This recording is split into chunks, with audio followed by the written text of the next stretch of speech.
syurga, Bapa yang Maha Kuasa, pemerintah alam semesta yang berdaulat, kami amat bersyukur kerana dapat menyembah Bapa yang begitu mengasihi kami. Kami sedar bahawa Bapa ada masa untuk mempertahankan kedaulatanmu dan juga masa untuk memusnahkan syaitan. Kami juga amat bersyukur kerana tidak lama lagi kami akan menyambut kematian Yesus Kristus.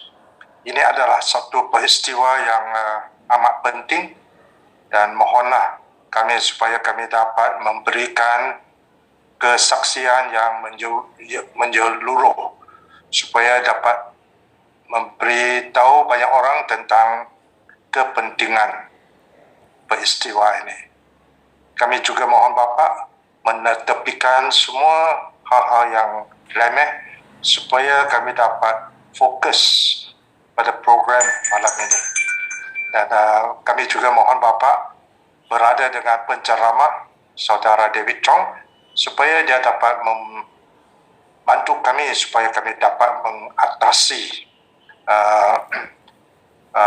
rasa takut pada masa depan ini, dan juga membantu juga Saudara Yu yang akan mengendalikan pelajaran majalah supaya kami dapat tahu cara untuk melawan rasa tawar hati. Jadi kami mohon Bapa memberikan kami kuasa suci supaya kami dapat tumpu perhatian pada program ini, dan ini semua kami mohon atas nama Yesus Kristus. Amin.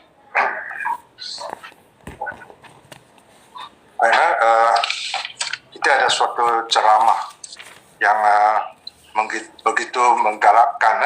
Tajuknya ialah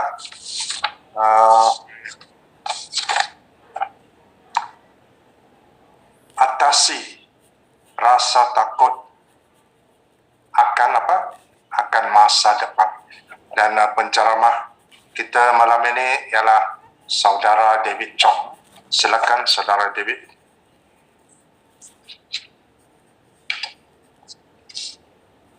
Bila ditanya soalan ini, adakah anda rasa takut pada masa depan? Ini pandangan saksi Yehovah. Kita lihat gambar ini ya.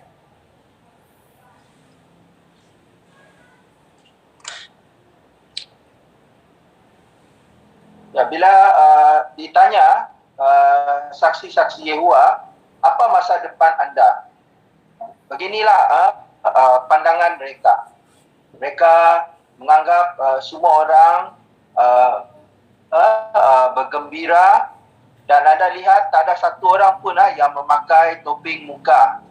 Ya, semua orang rasa gembira, semua orang rasa selamat, dan mereka sedang berkumpul bersama-sama. Ini pandangan saksi Yehovah. Kalau ditanya apakah masa depan, bagaimana perasaan anda tentang masa depan? Ini jawapan orang dunia. Ya, ini pandangan mereka.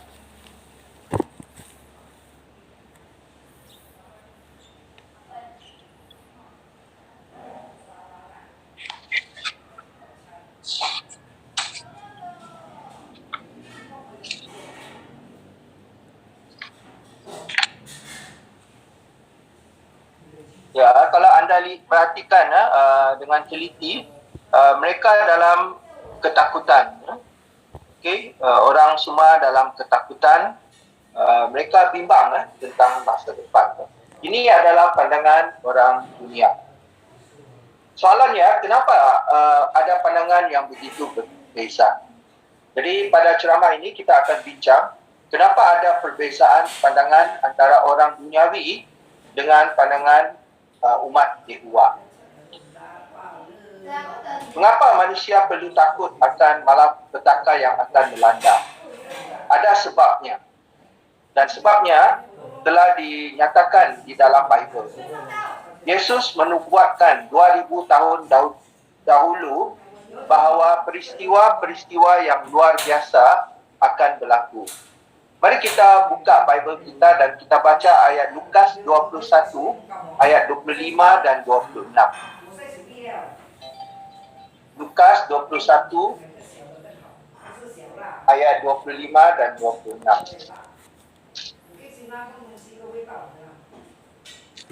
Selain itu, tanda-tanda akan kelihatan pada matahari, bulan dan bintang.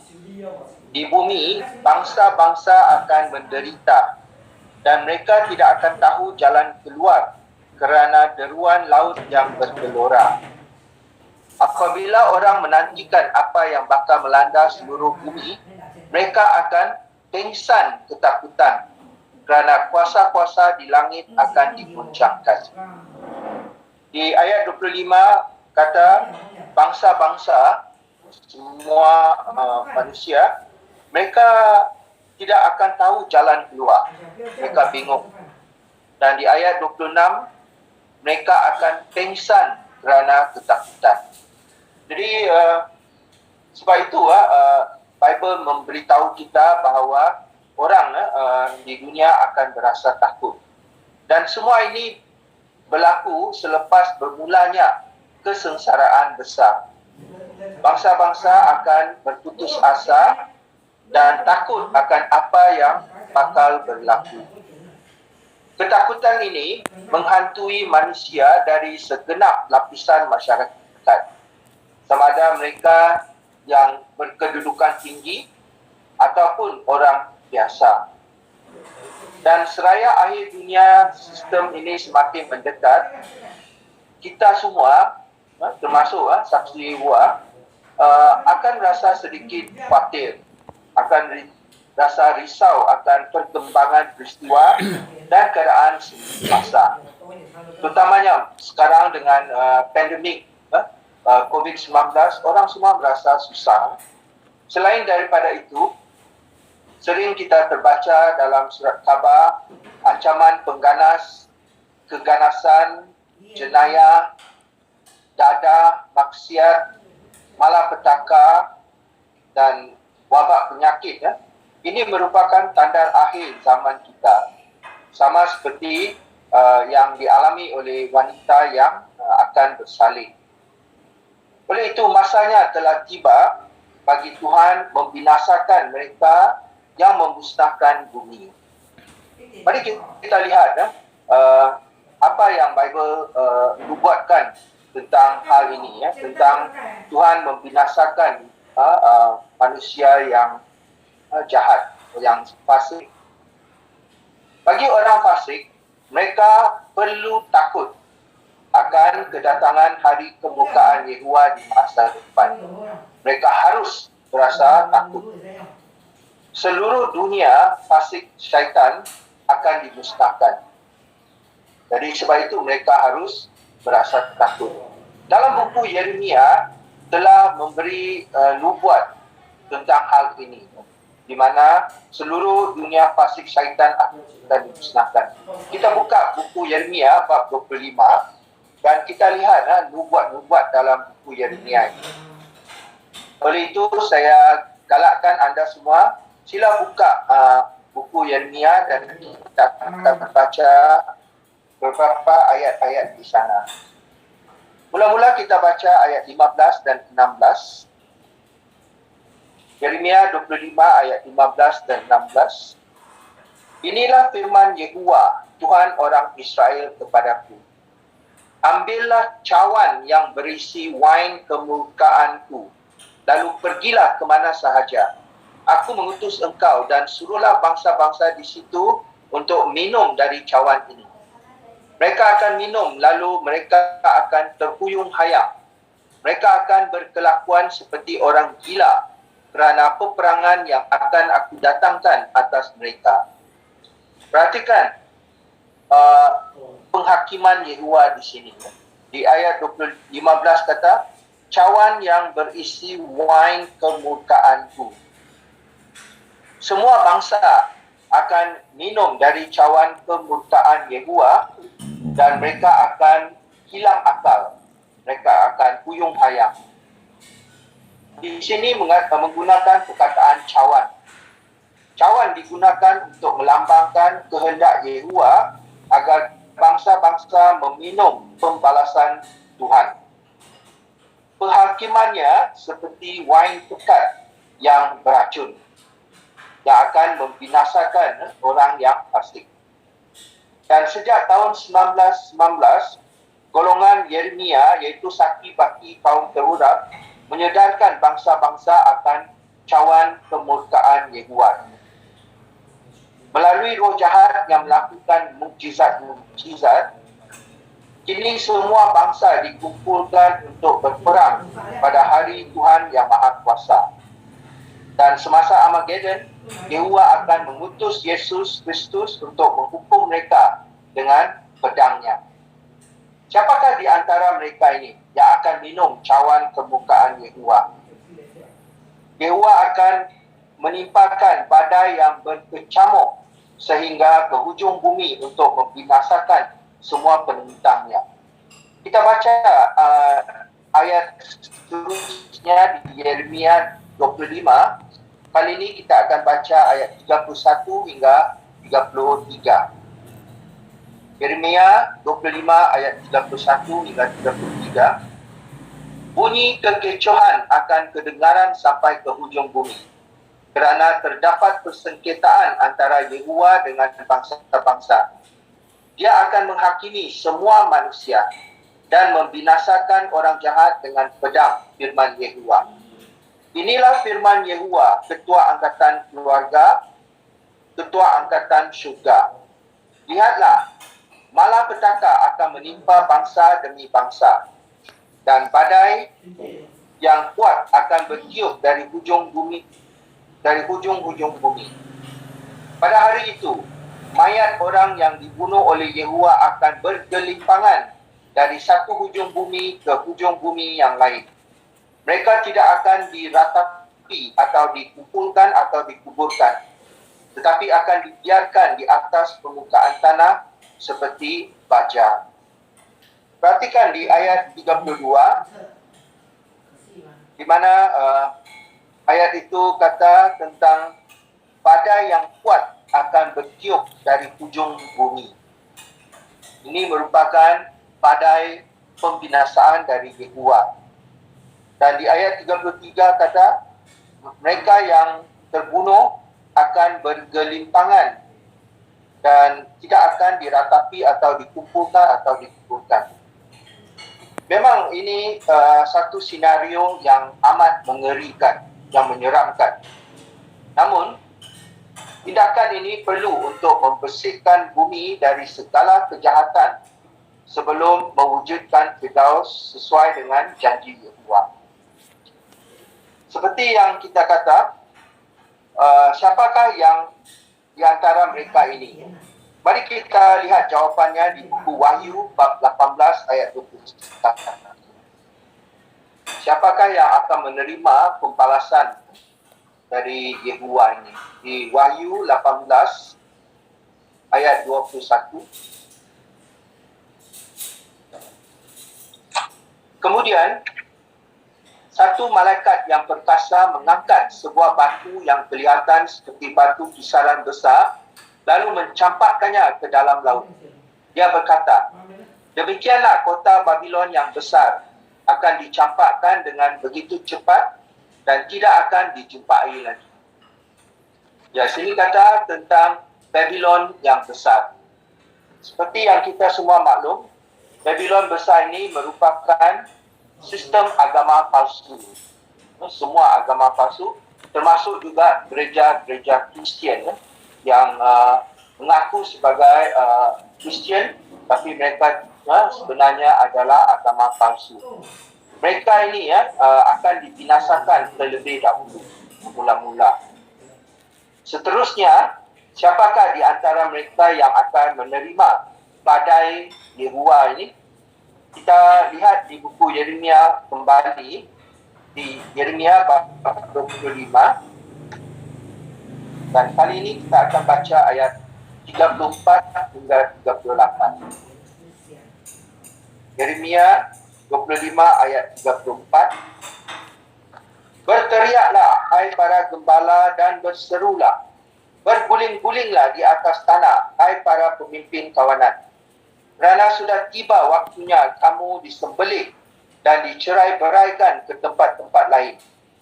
Kamu akan jatuh dan pecah seperti bekas yang bernilai.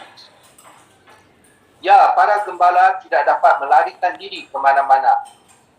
Dan para pemimpin kawanan tidak dapat menyelamatkan diri. Dengarlah, para gembala sedang berseru. Dan para pemimpin kawanan sedang merintih kerana Yehuwa sedang memusnahkan padang rumput mereka. Tempat kediaman yang aman kini menjadi tandus kerana kemarahan Yehuwa yang meluap-luap. Dia telah meninggalkan tempat kediamannya seperti seekor singa yang muda. Orang yang lalu di negeri mereka akan berasa takut kerana serangan pedang yang kejam dan kerana kemarahannya yang meluap-luap. Ini merupakan gambaran kemarahan Yehuwa. Tapi siapakah para gembala di sini? Mereka ini bukan para pemimpin agama yang telah mabuk dari muka Yehuwa. Mereka adalah gembala-gembala tentera, ahli politik yang mengumpulkan tentera mereka dalam jumlah besar untuk melawan Yehuwa. Mereka adalah para pemimpin politik yang telah semakin kaya atas pengorbanan orang-orang yang mereka kuasai. Banyak yang mereka bersikap licik, ahli-ahli yang korup. Mereka telah memperkaya diri sendiri seperti para pedagang senjata dan serta para perusak alam sekitar yang sama. Selepas memusnahkan pemimpin agama palsu, badai itu akan menimpa unsur-unsur politik dunia ini. Bangsa dan negeri milik pemimpin tersebut, iaitu sistem dunia ini, akan dibinasakan. Mari kita lihat apa penghukuman Yehuwa di buku Wahyu 19 ayat 15 dan 16. Wahyu bab 19. Wahyu 19 ayat 15 dan 16. Daripada mulutnya keluar sebilah pedang yang tajam dan panjang, supaya dia dapat membunuh bangsa-bangsa dengan pedang itu. Dan dia akan memerintah mereka dengan tongkat besi. Selain itu, dia akan menginjak-injak pemeras anggur yang melambangkan kemurkaan besar Tuhan yang Maha Kuasa. Pada jubah luarnya, iaitu pada bahagian pahanya, tertulis nama ini: Raja atas segala raja dan Tuan atas segala tuan. Ya, murka Yehuwa yang bernyala-nyala pasti akan dinyatakan melalui peribadi yang digambarkan di ayat ini sebagai raja atas segala raja dan tuan atas segala tuan yang menggembalakan bangsa-bangsa dengan tongkat besi, yaitu Yesus Kristus.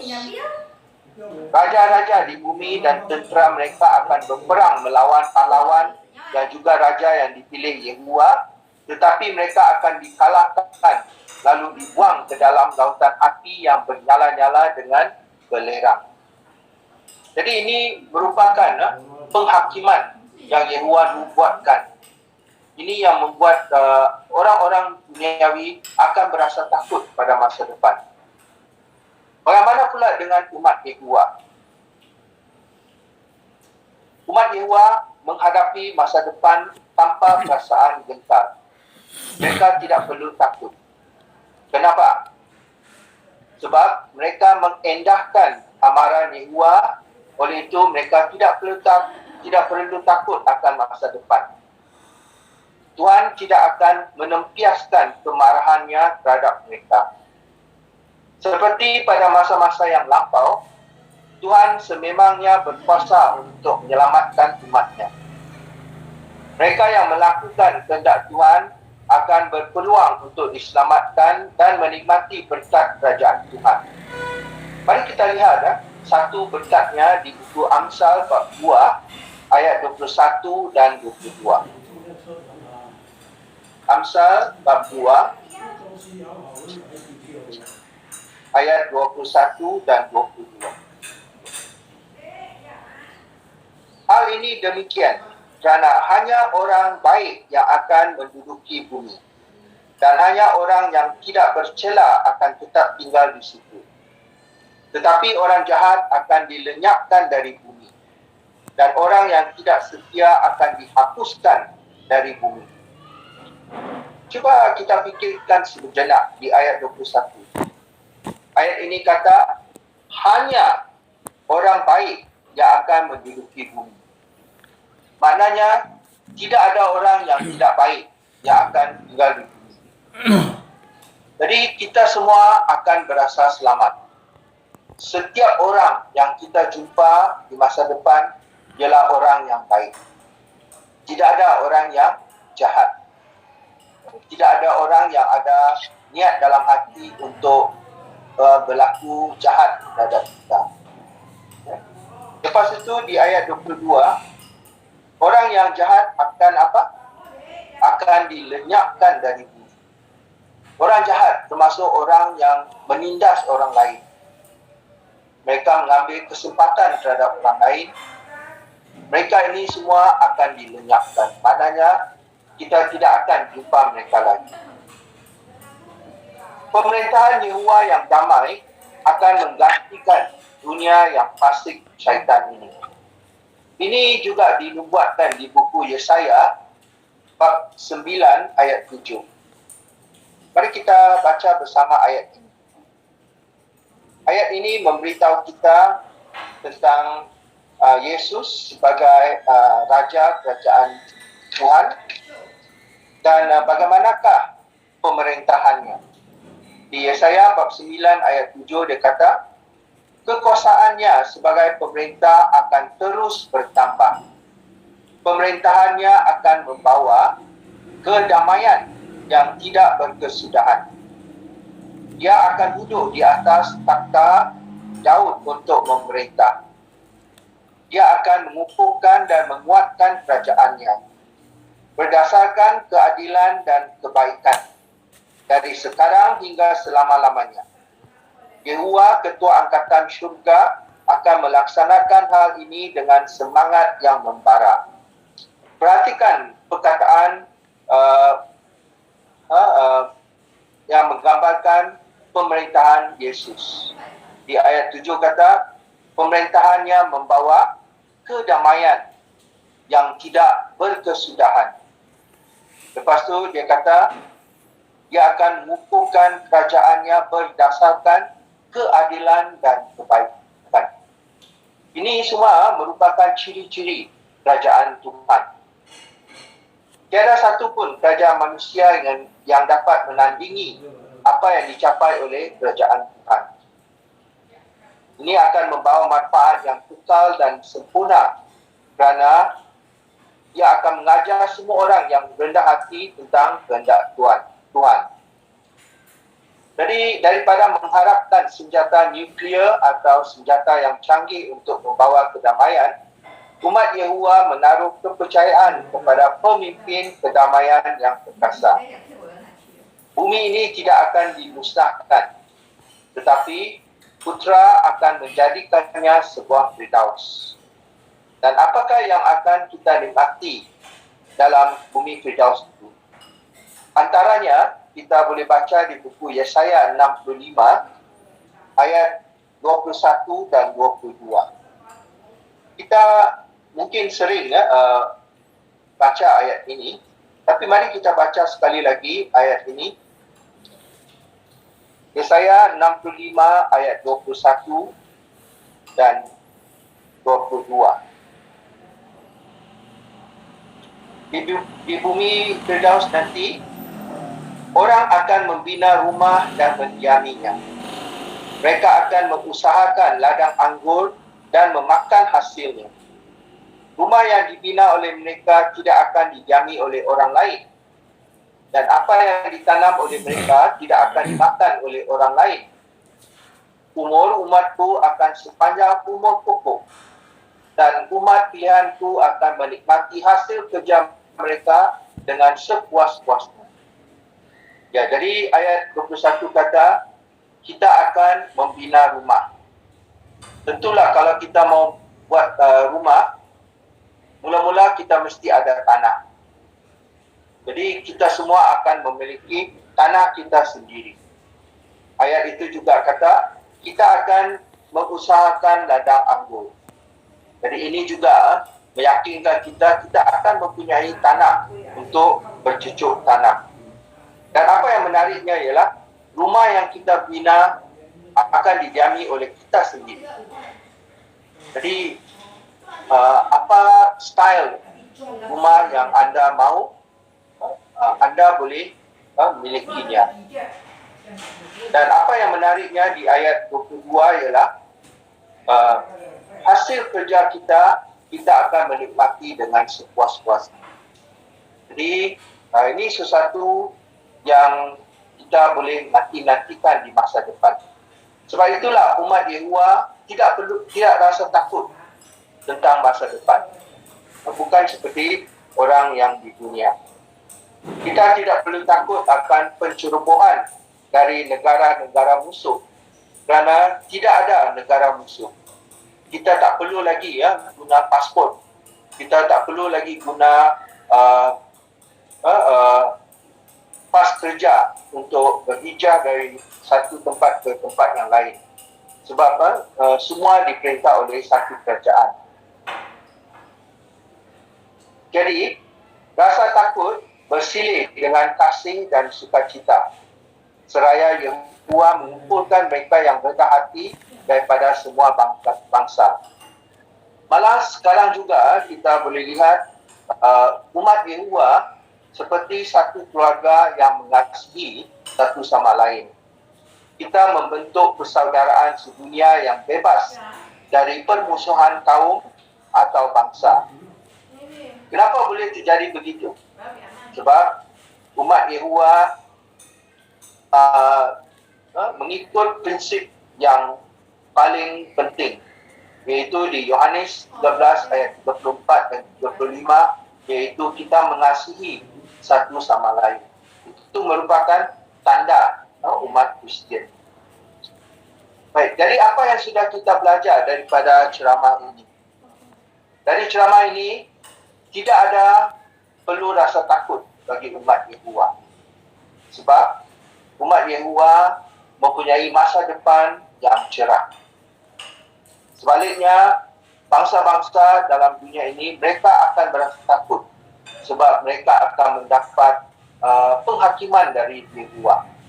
Cawan kemurkaan Yehova akan menimpa mereka. Mereka akan meminum cawan kemurkaan Yehova. Oleh itu, bersukacitalah kerana kita semua ada harapan. Tidak lama lagi, pemimpin kedamaian yang gemilang akan memerintah seluruh bumi. Dia layak menerima keyakinan kita kerana dia mengubati segala kesedihan buat selama-lamanya. Mari kita lihat ayat terakhir ini di Matius bab 12, ayat 18 hingga 21. Matius bab 12,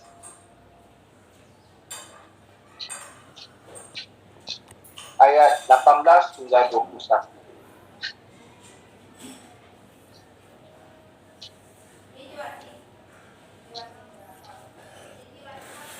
Ayat ini kata, lihatlah, hamba pilihanku, aku mengasihinya dan berkenan kepadaku.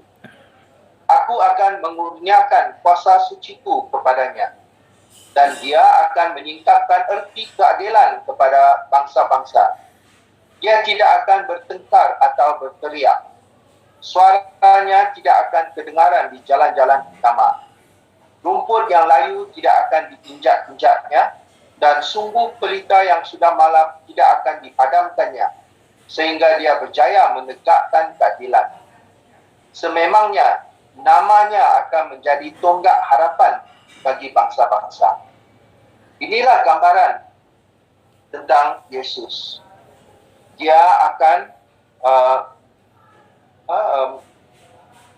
menegakkan keadilan, dan namanya akan menjadi harapan bagi kita semua.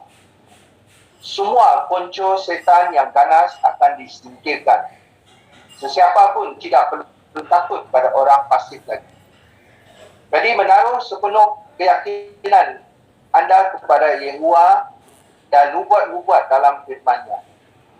Kita semua berpeluang bertemu dengan orang tersayang yang dibangkitkan, kerana Tuhan akan memusnahkan maut dan menghapuskan air mata daripada setiap wajah. Air mata kesedihan, air mata kerana kesakitan. Oleh itu, kecapilah kebahagiaan dan kehidupan yang abadi. Ketika itu, ketakutan akan lenyap buat selama-lamanya. Terima kasih. Terima kasih saudara